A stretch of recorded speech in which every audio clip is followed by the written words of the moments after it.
Puji Tuhan. Sekarang kan sudah harus bisa lepas ini, yang pakai juga enggak apa-apa. Jadi Bapak Ibu bisa kasih salam senyum kiri kanan coba saudaraku. Oh jebule sampean gitu ya. Baru kenal ternyata kan begitu. Puji Tuhan. Salam ya. Kalau tegur sapa itu biasanya untuk orang yang belum kenal saudara. Kalau tegur sapa. Ya. Misalnya, halo Bapak. Oh ya sapa ya kamu. Ah itu namanya tegur sapa saudara. Biar enggak tegang dulu ya. Mari kita lihat tema yang saya akan bawakan saudara. Ah ini, saudara pasti enggak asing ya. Enggak asing dengan tulisan ini.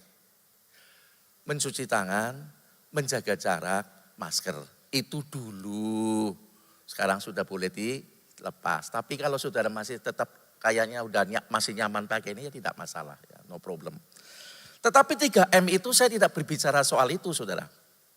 Tetapi 3 hal yang banyak ditanyakan jemaat, khususnya jemaat pemula ya puji Tuhan.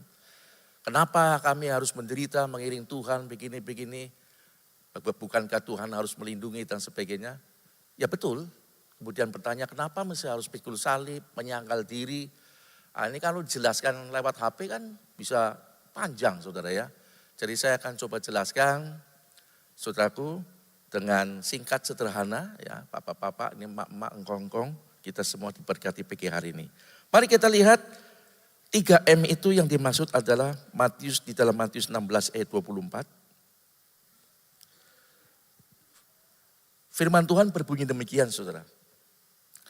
Lalu Yesus berkata kepada murid-muridnya. Murid-muridnya itu kita semua orang yang percaya adalah murid Tuhan. Setiap orang yang mau mengikut aku, ia harus M yang pertama menyangkal dirinya. M yang kedua memikul salibnya. Dan M yang ketiga baru bisa jadi Kristianos.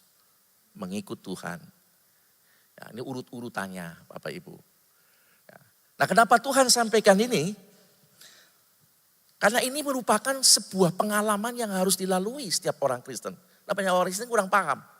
Artinya kalau sudah di dalam Tuhan, Tuhan kan raja segala raja. Wah pasti enak dong. Selalu dibela. Saudara ada nyanyian. Dunia ini bukan Firdaus. Kita masih ada di dunia. Kita masih diam di dalam tubuh yang fana ini. Dunia ini bukan masih dikuasai di udara oleh kuasa-kuasa kegelapan. Jadi berbeda, kita sedang menghadapi sesuatu yang tidak mudah. Betul keselamatan sudah dijamin buat kita bagi orang yang percaya kepada Yesus oleh pengorbanannya. Tetapi kenapa saudaraku keselamatan itu harus tetap dikerjakan? Karena dalam hidup ini kita akan menghadapi sebuah pengalaman-pengalaman yang mau tidak mau kita harus atasi. Sekaligus Tuhan juga memberikan ini menjadi syarat untuk menjadi orang pengikut Tuhan yang nantinya jadi pemenang. Ya, goal. Jadi pemenang. Baik menjadi pengikut Tuhan dalam melayani, puji Tuhan saudaraku ya. Gereja kita sedang ingat jangan ada yang jadi penonton. Melayani. Tadi saya diberkati dengan choir ya dengan 3 generasi. USTW, usia setengah tua. Kelmut, keluarga muda, dan crossover. Ya, itu bagus. Nah lansia pun bisa. Nah, kaum pria itu lansia-lansia saudara. Ya usianya di atas 60 loh saudara ya. Tapi semangat gak mau kalah. Ya. Tapi kalau memang tidak memungkinkan bisa pelayanan yang lain saudara. Menurut kapasitas saudara. Ya. Kalau memang kakinya sudah tidak kuat berdiri lama. Ya jangan ikut nyanyi jingkrak-jingkrak saudaraku. Salai dewe gitu ya. Maksudnya banyak pelayanan-pelayanan. Nanti saudara tanya habis kebaktian ini ada pusat informasi yang di luar itu untuk saudara tanya. Kira-kira pelayanan apa yang kapasitas saudara bisa melayani. Sesederhana apapun yang bisa saudara lakukan. Buat Tuhan itu namanya pelayanan. Ya. Ada tim doa. Ya di menara doa. Ibu-ibu lansia puji Tuhan. Terus berlanjut itu pelayanan. Ya banyak hal. Mari kita lihat saudara. Tentang 3M ini, syarat pengikut Tuhan dan ini sebuah pengalaman yang harus kita hadapi adalah menyangkal dirinya, memikul salibnya dan mengikut aku.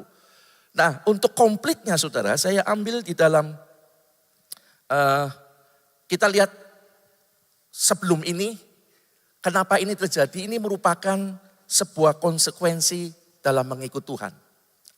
Ini saya kasih gambar aku. 3 wanita lagi ribut. Ya, memang ributnya wanita lebih ramai daripada ributnya pria, saudara.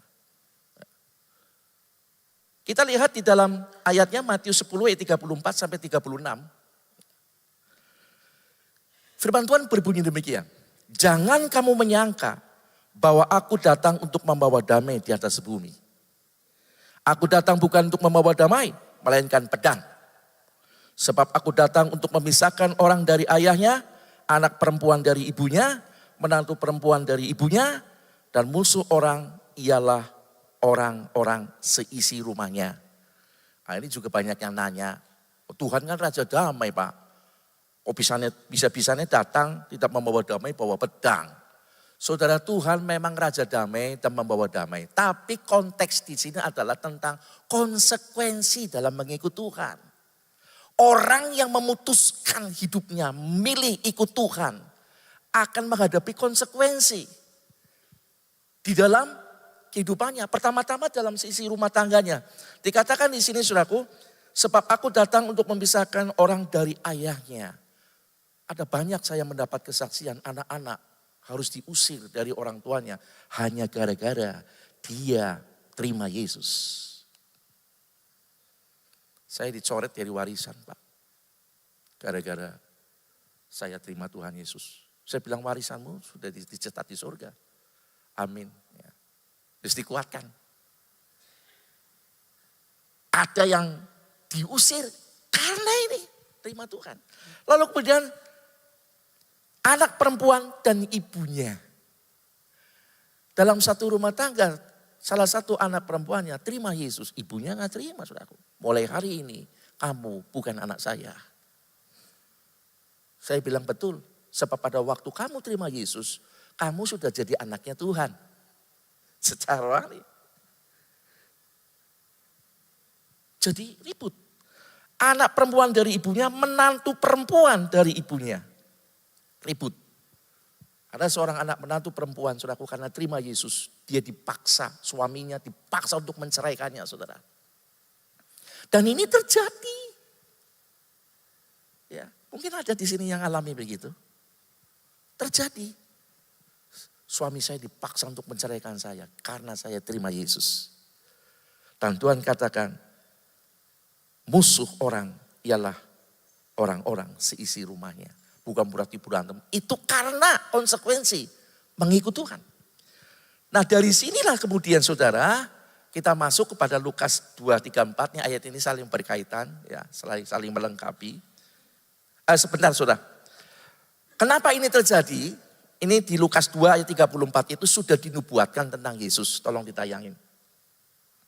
Kenapa gara-gara terima Yesus kok bisa terjadi seperti itu Pak? Ini lihat. Yesus sejak bayi sudah dinubuatkan saudara. Roh Kudus hinggap kepada seorang bernama Simeon, seorang lansia. Lalu dia berkata, lalu Simeon memberkati mereka dan berkata kepada Maria, ibu anak itu, yaitu Yesus. Sesungguhnya anak ini ditentukan untuk menjatuhkan atau membangkitkan banyak orang di Israel.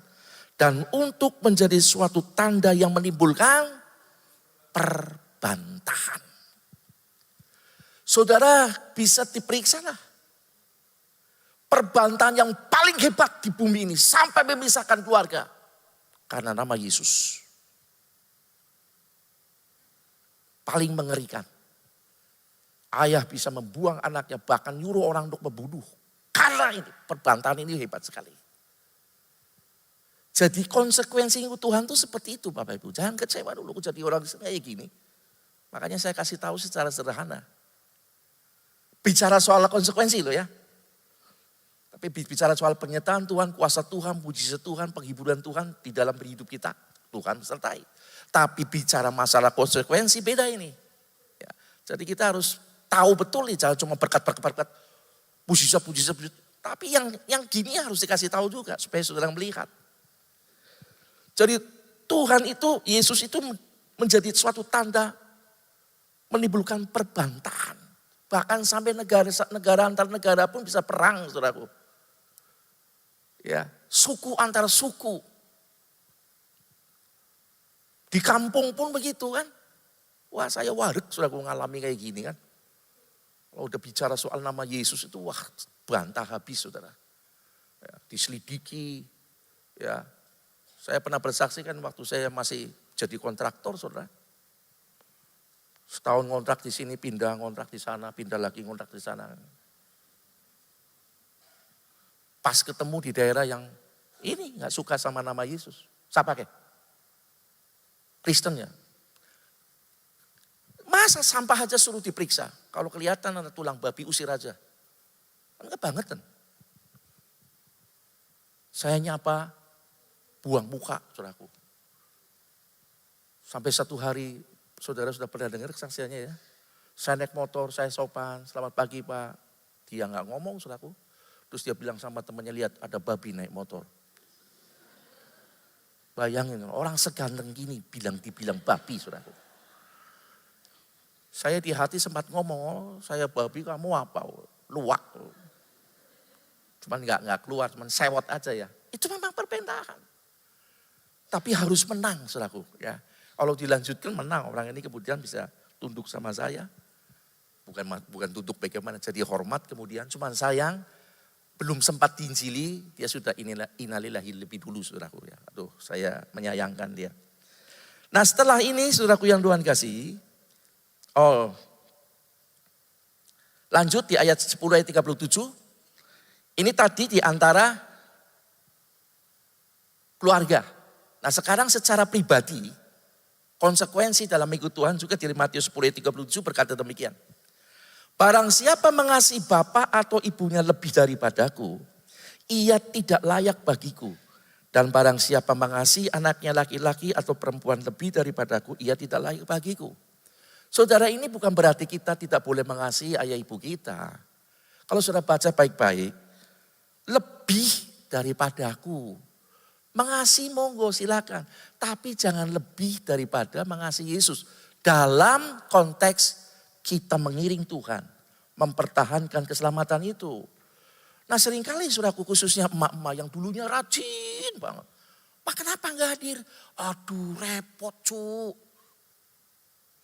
Dititipi cucu. Wis suwe orang we putu wadon. Melas, ini menghalangi.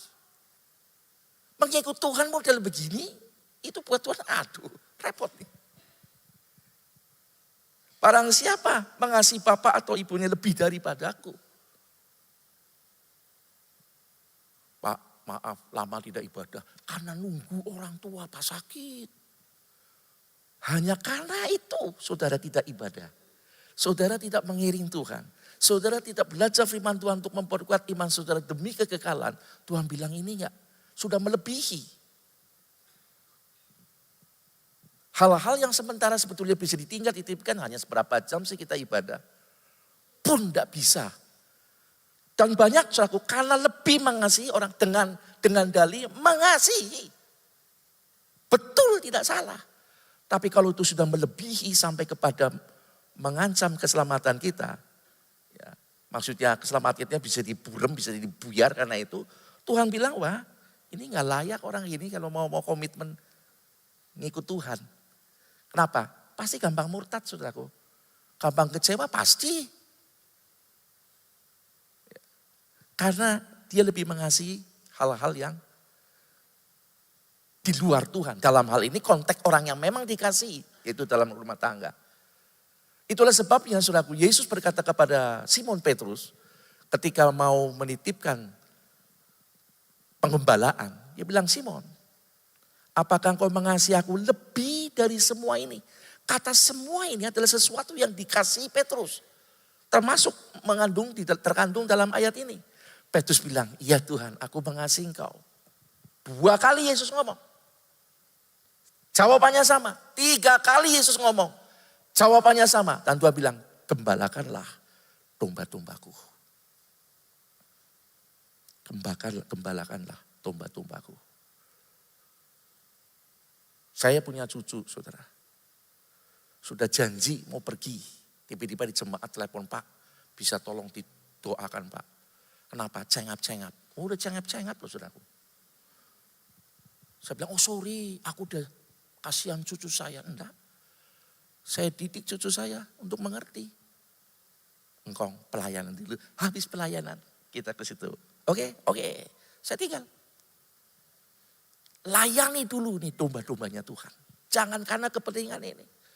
Ternyata sampai bengi sudah aku pulang, anaknya udah tidur. Besoknya saya janji lagi. Tetapi walaupun sering plong, tetap saya genapi. Begitu pas ada sisa waktu. Saudara, sisa waktu itu bisa kita gunakan. Tapi jangan beri Tuhan waktu yang sisa. Saudara betul-betul harus mengalokasikan waktu saudara buat Tuhan. Sisanya baru untuk kita. Jangan dibalik saudara ya. Kadang-kadang kenapa nggak bisa hadir Pak? Iya Pak, nanti kalau ada sisa waktu ya, saya selalu sibuk. Saya kaget kalau ada sisa waktu. Wah Tuhan dikasih sisa, waktu aja sisa saudaraku. Tapi alokasikan waktu. Tim doa lagi digeber saudaraku. Ayo sembahyang, doa. Ya, Arya 1, 2, 3. Ini ya, minggu kelima saya ingatkan semua pelayan-pelayan perjamuan dengarkan. Doa pagi. Orang Haldina loh saudaraku ya.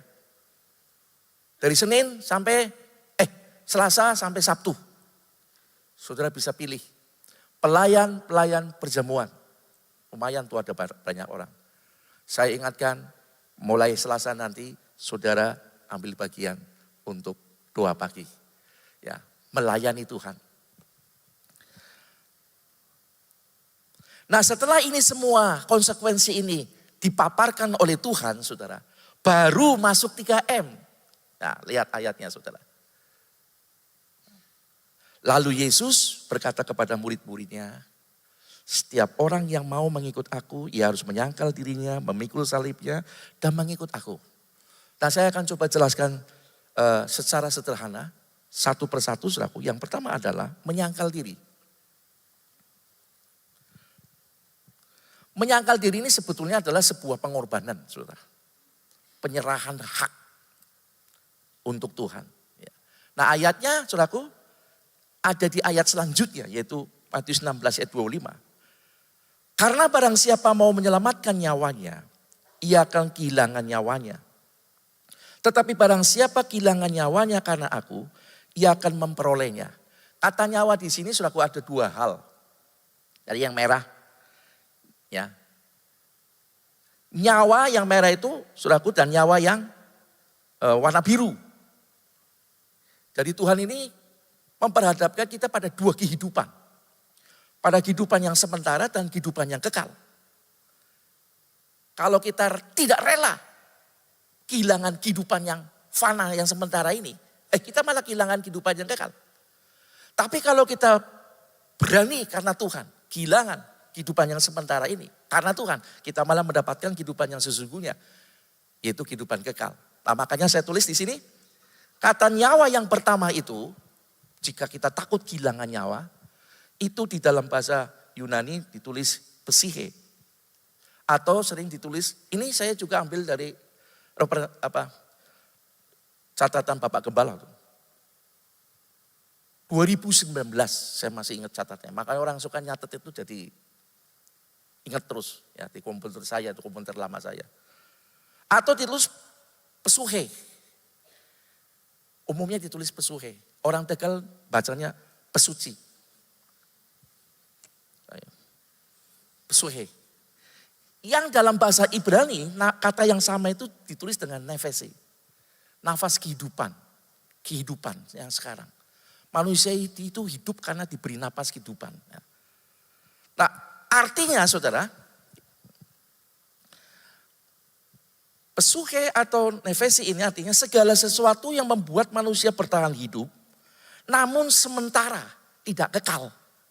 Ya, enggak kekal. Nah ini bisa berupa yang pertama adalah usaha atau pekerjaan. Saudara mau makan ya kerja kata Tuhan, yang tidak kerja enggak layak makan. Maka orang bekerja. Jadi pengusaha, jadi orang kaya, enggak salah. Tapi karena ini, saudara tidak berani kehilangan karena Tuhan. Yang sementara ini, pada waktu kita diberhadapkan antara kehidupan kekal dan ini. kita nggak berani kehilangan karena Tuhan loh ya, maka kita akan kehilangan yang kekal. Lalu yang kedua berbicara tentang harta atau kekayaan. Harta kekayaan. Ini juga berbicara soal penghidupan kita. Kalau bicara soal pekerjaan atau usaha, kadang-kadang kan ada orang ngomong begini saudaraku, kalau orang ini melakukan sesuatu yang tidak baik untuk usaha seseorang. Kamu ini mateni pangannya aku loh ya. Berbuat begitu tuh kamu mateni pangannya aku. Mateni kehidupannya dia kan begitu. Nah ini juga bicara tentang harta kekayaan saudara. Ketika harta kekayaan ini saudaraku, kita lebih mengasihi. Kita nggak berani menyangkal diri bahwa kita ini hanya sementara. Tapi kita berhadapkan untuk sesuatu yang kekal. Kita nggak berani korban saudaraku. Nggak berani korban untuk keselamatan. Karena Tuhan ganduli ini, saudara malah kehilangan yang ini ya kekal. Dan yang terakhir, itu betul-betul bicara soal nyawa. Klik ya, nyawa. Ketika diperhadapkan, ini berbicara syahid. Harta atau nyawa? Harta. Tapi mati, hidup atau Yesus? Ya wis, urip. Lalu menyangkal Tuhan. Orang mempertahankan nyawa, betul-betul ini arti nyawa. Karena takut mengakui Yesus, saudara. Dia hidup, betul. Tapi dia kehilangan kehidupan kekal. Hidup sementara tok dia.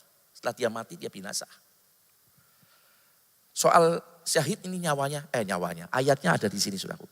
Matius 10 ayat 28. Dan janganlah kamu takut kepada mereka yang dapat membunuh tubuh. Tetapi yang tidak berkuasa membunuh jiwa. Takutlah terutama kepada dia yang berkuasa membinasakan baik jiwa maupun tubuh di dalam neraka. Saudara bersyukur Indonesia bolehlah dikatakan masih aman. Meskipun di daerah-daerah tertentu yang tidak diekspos. Ada orang yang mengorbankan nyawa karena Kristus. Dan dia mendapatkan kehidupan yang sesungguhnya. Itulah sebabnya arti nyawa yang kedua yang warna biru tadi. Ya, itu ditulis dengan kata Zoe. Referensi dari Bapak Gembala. So pasti betul jaminan. Artinya adalah kehidupan yang sesungguhnya. Kehidupan yang kekal. Ini yang disebut menyangkal diri. Saudaraku bukan menyangkal. Kamu Gideon, oh bukan saya bukan Gideon. Menyangkal bukan begitu. Tetapi sebuah pengorbanan. Sebetulnya itu kepentingan kita. Tapi pada waktu diberhadapkan kepada keselamatan. Kita rela memberikan penyerahan itu. Karena Kristus. Yang enteng-enteng saja juga saudaraku kita belajar. Saudara diberkati Tuhan. Kemudian pekerjaan Tuhan membutuhkan. Saudara rela, okelah korban. Saudaraku persembahan dengan korban itu beda. Persembahan itu sukarela dan tidak menimbulkan sakit. Misalnya saudara punya uang 1 juta. Korban 1.000, ora kerasa. Betul saudaraku? Tapi korban itu, ya aslinya korban itu kan binatang disembelih ada rasa sakit. Tapi dalam hal persembahan saudara punya uang 1 juta. Karena saudara pengen memberkati Tuhan. Ya nyobut dulu padahal dikasih kepada Tuhan 700. Kerasa ya saudara. Sing 300 masuk di kantong. Kerasa. Tapi saudara aku percaya. Ini karena Tuhan perlu dan Tuhan pasti akan berkati saya. Itu namanya korban. Paham ya saudara? Ada rasa sakit padahal saudara butuh. Tapi ketika Tuhan gerakan, dia korbankan. Itu ada rasa sakit. Korban. Nah Bapak Ibu saudaraku yang Tuhan kasih, ini yang disebut penyangkalan diri. Mengorbankan kepentingan-kepentingan pribadi. Menyerahkan hak. Karena Tuhan. Saudaraku, yang digarisbawahi karena Tuhan. Bukan karena apa-apa. Karena Tuhan.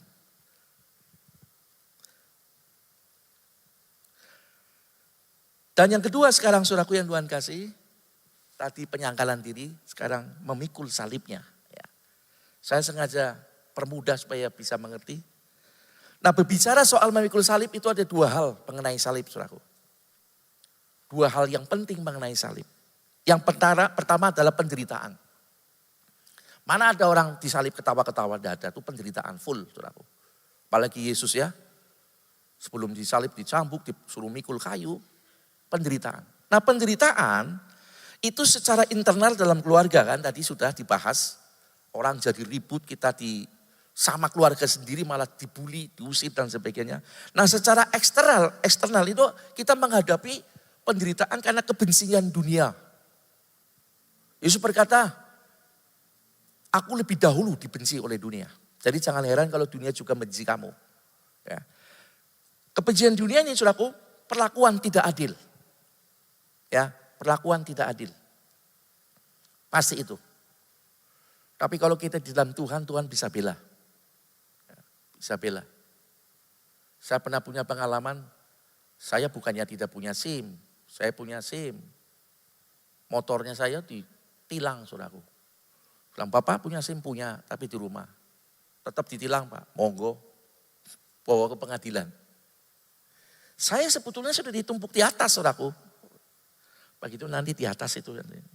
Ada orang gereja ya, dibalik saudaraku, plak. Kan saya dari bawah jadinya. Betul-betul gak adil. Saya lama sekali. Nunggu. Saya sabar. Diperlakukan gak adil. Tapi tiba-tiba ada orang yang kenal saya. Kenapa Pak? Iya saya itu. Oh gampang. Duduk aja. Diambil duluan saudaraku. Ini namanya pembelaan Tuhan. Yang lain pada nunggu, saya udah duluan. Karena saya diperlakukan tidak adil lebih dulu. Tapi ini yang harus dihadapi. Ya, penderitaan. Diperlakukan tidak adil. Kedua difitnah. Dapat tuduhan palsu. Ini siap-siap saudara. Yang terakhir aniaya.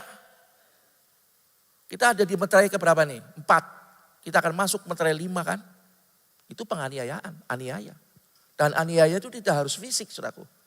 Juga secara mental juga kita alami aniaya. Ini salib. Karena kita percaya Tuhan. Karena nama Yesus. Ini penderitaan ini. Kemudian di dalam surat Filipi 1 ayat 29 ini sudah ditulis sama Tuhan. Buat kita. Filipi 1 ayat 29 dikatakan demikian saudaraku. Sebab kepada kamu dikaruniakan bukan saja untuk percaya kepada Kristus. Melainkan juga untuk menderita untuk dia. Jadi pada waktu saudara dikaruniakan percaya kepada Yesus. Mengambil keputusan terima Yesus. Maka pada hari itu juga saudara juga siap-siap. Untuk menderita bagi Yesus. Pikul salib. Penderitaan. Karena nama Yesus. Ya.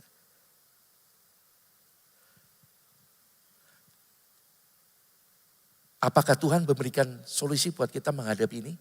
Tuhan juga nggak tinggal diam. Tuhan ngajari ini saudaraku. Matius 10 ayat 16.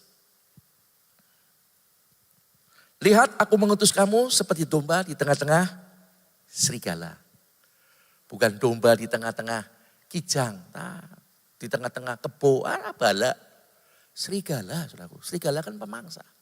Tapi ini dilihat. Sebab itu hendaklah kamu cerdik seperti ular dan tulus seperti merpati. Lalu ada yang tanya sama saya, kok Tuhan ngajari kita kayak ular Pak? Licik loh Pak. Bukan licik, ditulis cerdik. Saudara tahu kecerdikan ular? Dia mampu, saudaraku, menghindari bahaya. Begitu ada sesuatu bahaya, dia berkelit untuk segera menghilang, menghindari bahaya. Jadi Tuhan pun nyuruh kita kalau menghadapi sesuatu, saudaraku minta hikmat Tuhan. Cerdik seperti ular, tetapi tulus seperti burung merpati. Ya, ketulusan kehidupan kita itu harus tetap dijaga, tapi cerdiknya boleh seperti ular. Misalnya, saudaraku, ketika Yesus dipojokkan, saudara, dibawa seorang wanita kedapatan berzina. Lalu bilang nurut hukum Taurat, dirajam loh. Menurut kamu gimana? Itu jebakan, saudaraku, untuk menganiaya dan membuli Tuhan. Kalau Tuhan bilang ampuni, mau melanggar hukum Taurat. Tapi kau bilang rajam aja, sungguh mana ajaranmu soal mengasihi. Tapi Tuhan cerdik.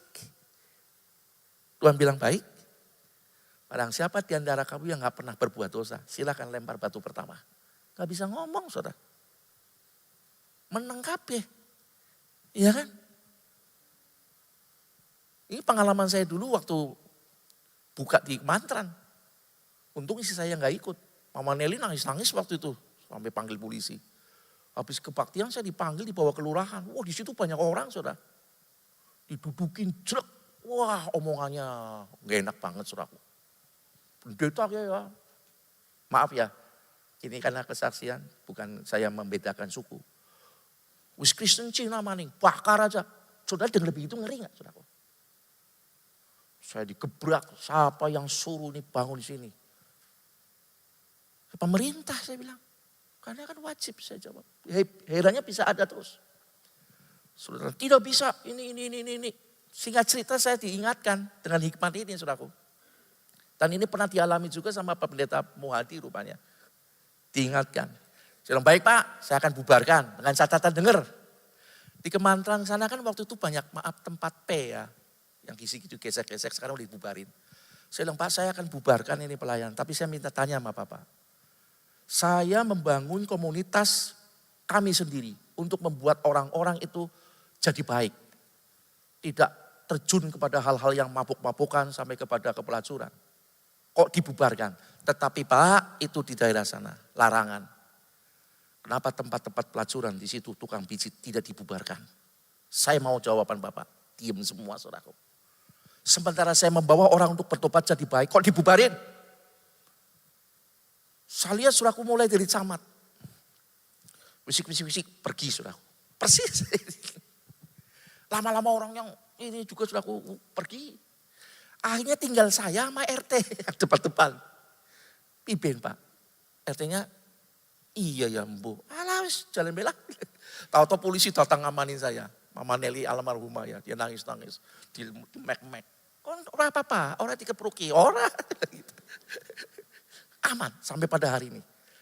Kemudian teman-teman dari Banser dengar kan, dia marah saya bilang stop, jangan Pak, jangan tolong. Sebab yang bangun itu adalah orang-orang Banser, ya, itu Pak Catur yang paling tahu. Mereka marah waktu dengar itu saudaraku. Nggak usah diperpanjang, saya bilang begitu. Saudaraku yang Tuhan kasih, kita mesti cerdik. Ya. Minta Roh Kudus untuk menjawab, hindari. Tapi kalau memang itu harus terjadi, saudaraku yang Tuhan kasih, baru kita berbicara. Sekali Yesus, tetap Yesus. Lah kasih ngomong amin ya, wedi ya. Kalau diizinkan. Loh begitu kan ya. Tetapi Tuhan kasih tahu kepada kita, mari kita harus cetik seperti ulat api tulus. Ya, bukan tipu-tipu. Ya. Dan banyak Tuhan juga, saudaraku melakukan kecedikan untuk menghindari konfrontasi yang membahayakan. Nah sekarang hal yang mengenai salib yang kedua saudaraku, waktunya sudah mulai habis. Berbicara tentang pengorbanan saudara. Salib berbicara penderitaan, tapi salib juga berbicara pengorbanan. Nah pengorbanan di sini tidak lain berbicara tentang pengampunan saudara. Ini yang pikul salib saudara. Di dalam Lukas 23 ayat 34, salah satu kata-kata penting ketika Yesus disalib. Dan yang harus kita juga lakukan, ampunilah mereka. Karena mereka tidak mengerti apa yang mereka perbuat. Ini pengorbanan saudara. Saudara jangan berkata aku pikul salib Pak. Tapi saudara dendam, benci, sengit sama orang lain saudaraku. Orang kalau gak suka kelihatan di muka loh saudaraku. Saya paling gak bisa dibodohin. Tak lihat sorot matanya sama gestur tubuhnya kelihatan. Baik ketemu rapat anak geding, begitu orang yang dia gak suka ngomong. Kayak banyak upilnya gak diambil gitu loh. Kelihatan saudara, kelihatan. Lagi ngomong, anukin kuku. Nggak ngerokok kena saudara. Jangan bicara soal pikul salib. Pengampunan, ini yang paling berat saudara. Orang yang bersalah begitu rupa. Pikul salib, bicara tentang pengorbanan. Ampuni dia. Ya. Saya ngomong juga alami waktu itu kesulitan. Ya, kalau mengingat dulu gereja ini sejarahnya, aduh saya dimacem-macemin sampai dilapor ke polisi segala dengan beberapa pengurus waktu itu. Wah bencinya banget saudaraku. Wah, hamba Tuhan kok bisa begini ya jahatnya. Saya kalau berdoa sekali, 2 kali, 3 kali, wah masih munafik saudaraku. Oh ya Tuhan, sesuai firman-Mu sih ya. Ada sianya lagi. Ampunilah, baiklah ampuni. Tapi tidak di hati saya. Sampai berguling-guling saya susah amat ya Tuhan ngampuni. Tapi perintah-Mu, saya mulai belajar ampuni saudaraku. Ketemu orangnya, saya sapa buah muka, ora apa-apa. Oh lagi lara peteng, wis gampang baik saudaraku. Ketemu lagi disapa buah muka lagi, oh kupingnya lagi ora krungu. Selesai saudaraku, saya gak mau pikiran. Ketemu tak salami, cep pegang saudaraku ya. Lama-lama dia luntur juga saudaraku. Ya puji Tuhan. Saya bilang kalau saya ada salah, mohon ampuni saya. Padahal saya gak salah. Saya sudah periksa-periksa, saya yang minta ampun. Dan puji Tuhan sampai kepada mereka almarhum semua. Kami berhubungan baik. Saya pikir Tuhan aku menang gak ya? Menanglah kira-kira. Wong sudah bisa jadi baik walaupun disakiti. Tapi lama memang saudaraku. Itu namanya pikul salib, penderitaan, pengorbanan saudara. Pengampunan itu adalah penyerahan hak, bukan kehilangan hak saudaraku.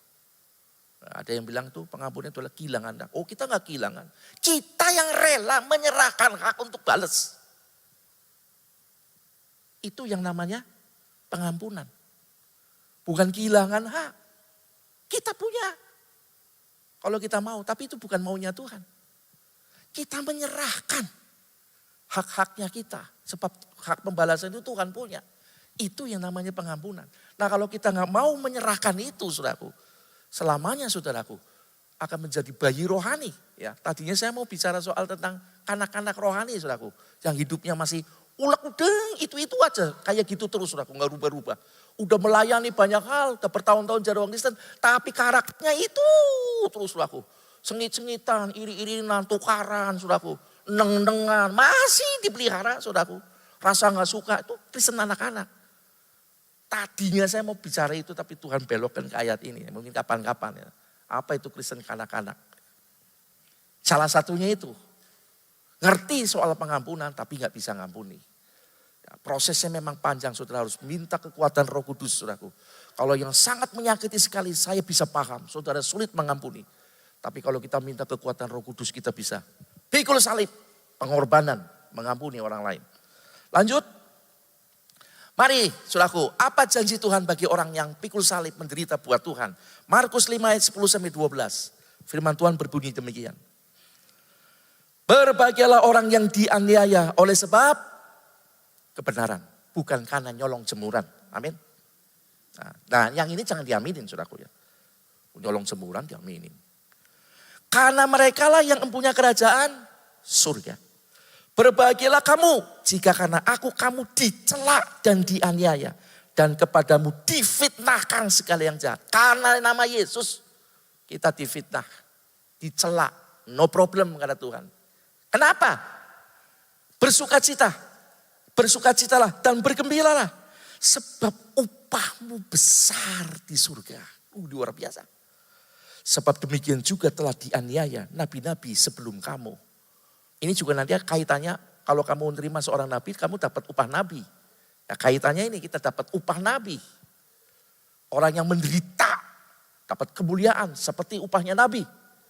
Jadi saudaraku Tuhan berikan bukan janji, tapi ini betul-betul disediakan Tuhan bagi kita yang kuat di dalam Tuhan. Hadapi segala sesuatu kita mesti menang. Berani pikul salib. Ya saudaraku berkorban, menyangkal diri. Karena Tuhan. Maka ini semua menjadi bagian buat kita semua. Lalu Roma 8 ayat 18. Sebab aku yakin bahwa penderitaan zaman sekarang ini. Yang kita alami sekarang ini. Yang sudah hadapi. Saya dan sudah hadapi. Tidak dapat dibandingkan dengan kemuliaan yang akan dinyatakan kepada kita. Saudara-saudaraku yang Tuhan kasih. Mari tetap kuat di dalam Tuhan. Amin. Segala hal-hal yang tidak baik, yang jahat mesti dibuang. Yang jahatnya banyak, kurangi. Masuk kepada hal-hal yang baik.